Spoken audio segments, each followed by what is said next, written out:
like that. Oh. Martin shook his head. What do you mean, oh? The officer rubbed the back of his neck, kneading the muscles. Well, Lauren he sighed. Did someone at least tell her Anna's okay? Martin's pain drifted to him on the cool air. She's gonna have scars, but otherwise she's fine. If Lauren hadn't... Martin's eyes shined a little brighter in the dim light. Interesting. Martin had gone to the hospital with Anna Davies. The bear was intimately acquainted with the staff there. Martin had been attacked and left for dead by the same man who'd kidnapped Ty's son and injured the Eton's mate.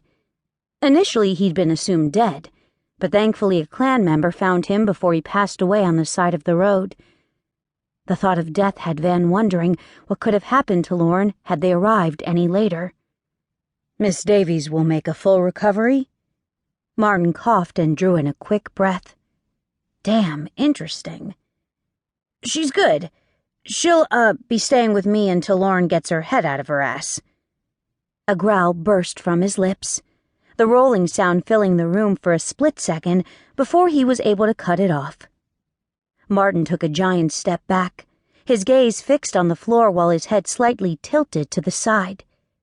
The man swallowed hard, Adam's apple bobbing along his neck, and the aromas of his unease smacked him. Damn it! Why the hell was he getting so pissed? Sorry, Enforcer. His voice was low, placating. Van shook his head. No, I'm sorry.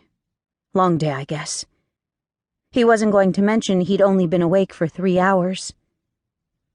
What's going on with Miss Evans? Well, it's just... Spit it out, Martin. His bear wanted him in that room with her, beside her, touching her, holding her. This is a human issue, sir. I'm happy to... Van gritted his teeth. He didn't want to hear that again, damn it. He wasn't that much of a prick, was he? Spit it out. Martin's shoulders slumped. You're not gonna like it. But remember, human laws are different. Just tell me. Martin sighed and gave him the information he needed. Van listened with half an ear, his attention split between the bullshit the man fed him and the pacing woman filling the screen. The bear paced with her, growing more agitated the more he heard. The man's voice trembled, the wavering becoming more pronounced the longer he spoke. It was then he realized his hands weren't human any longer. Fur coated his arms, and a deep growl lingered in his chest.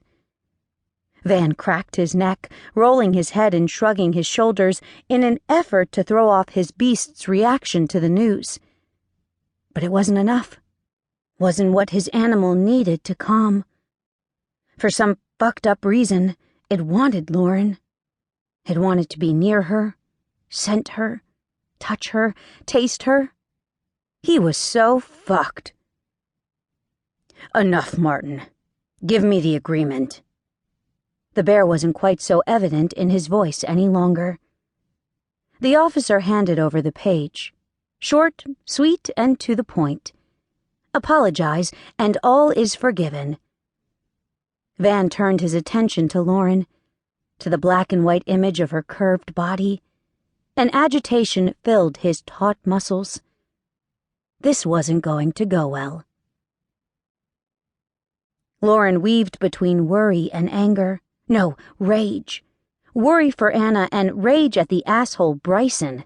Well, a bit was left for the hot cop who arrested her. Except that was tempered by a good dose of OMG, he's gorgeous. Stupid libido. Stupid dry spell. She clutched her side a hair tighter, holding her ribs steady. The added pressure hurt, yet relieved the throbbing pain. As soon as she got out and hid Anna somewhere safe, she'd go to the urgent care clinic. They could give her something to take the edge off the pulsating ache. Not enough to knock her out.